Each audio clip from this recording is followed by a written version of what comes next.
Alors bonjour Steve Waterhouse, bienvenue Pep Talk sur la route. Bon matin Guy. Bonjour à tout le monde, excusez ma voix, j'ai eu une petite intervention à une corde vocale récemment, mais c'est en train de se rétablir.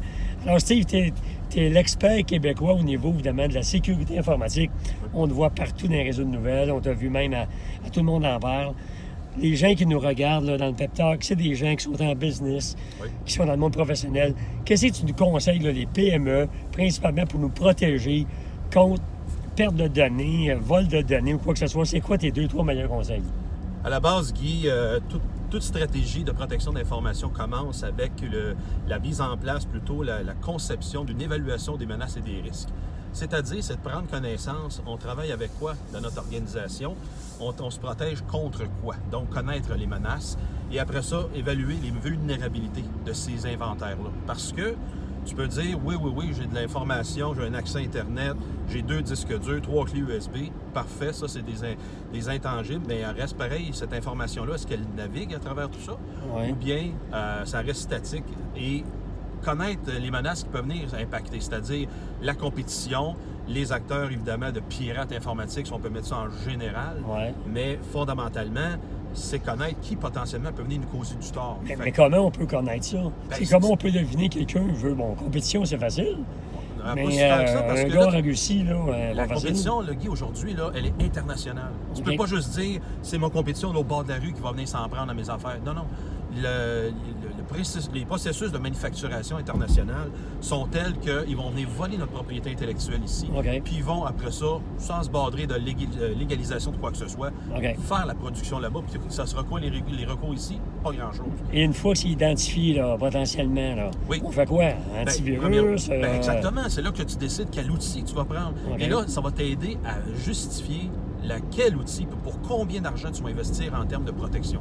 Parce que si tu juges que l'information que tu as, la valeur de l'information, de la propriété intellectuelle qui est à l'intérieur de ton entreprise vaut 500 000 $, mais ça coûte pas cher investir 10 % de ça, donc 50 000 pour aller chercher des composantes logicielles et physiques pour protéger ton information. C'est comme ça que tu arrives, comme président, comme board de direction, à avoir quelque chose de tangible, qui est logique. Et ça, c'est pas de la sorcellerie, là. C'est des documents qui sont très simples.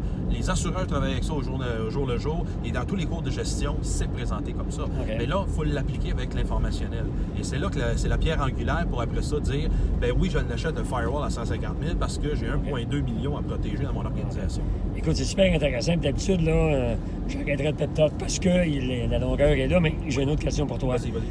Dans les derniers mois, évidemment, il y a eu des institutions financières qui n'ont pas eu des problèmes de virus ou bien de hacking, mais d'individus à l'interne, donc de nos employés.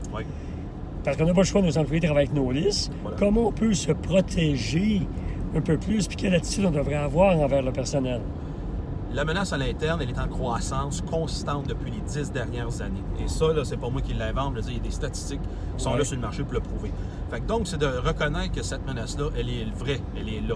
Deuxième, de revenir un peu plus sur une base humaine avec ses employés. Donc, connaître qui est qui, connaître potentiellement des gens qui sont peut-être en difficulté. Tu sais, ça arrive à tout le monde, demander d'avoir des dents dans la vie. Et de cette manière-là, c'est de venir en aide avec ces personnes-là. Parce que j'ai remarqué, moi, bien souvent, les organisations, des fois, avec qui ça peut arriver, il y a un certain détachement.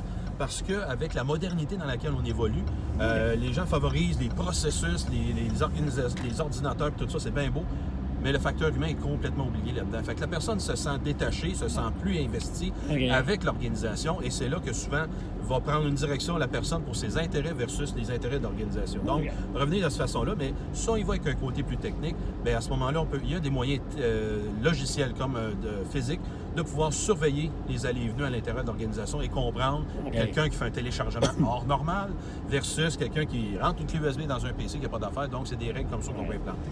Écoute, c'est super intéressant. Je suis persuadé que les gens là, vont prendre bonne note de tout ça. Steve, on te remercie beaucoup, puis à bientôt. Ça fait plaisir. Bye.